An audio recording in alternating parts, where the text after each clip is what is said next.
Amir Temur kim bo'lgan, Jaloliddin kim bo'lgan, kimligini qo'y dunyo, nomini aytsang jim bo'lgan. Buxoriyni aytsang bas, Navoiyni aytsang bas, jadidlarni xonimanda, hali Xorazmiyni aytsang bas.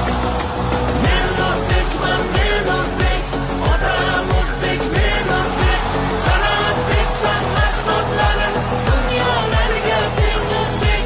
Men o'zbekman, men o'zbek, otam o'zbek, men o'zbek, san'atbek san'atlarim dunyolarga teng o'zbek. O'zbekistonga kim qo'llab-quvvatlab turib duo qilib turgan hammaga rahmat aytaman. Bitta O'zbekiston emas, qo'shni davlatlar hammasiga Xudo xolasa bundan keyin ham chiroyli g'alaba qozonib, sizlarni xursand qilishga harakat qilaman. Yutamizmi, yutqizamizmi? Duo qilib turinglar. Bu bo'yiga chiqib urishish oson emas. Xudo xolasa qo'ldan kelgancha biz ham yutqizamiz demaymiz, yutishga harakat qilamiz. Xudo xolasa bundan keyin ham O'zbekiston bayrog'ini ko'tarib yutishga harakat qilamiz. Sog' bo'linglar.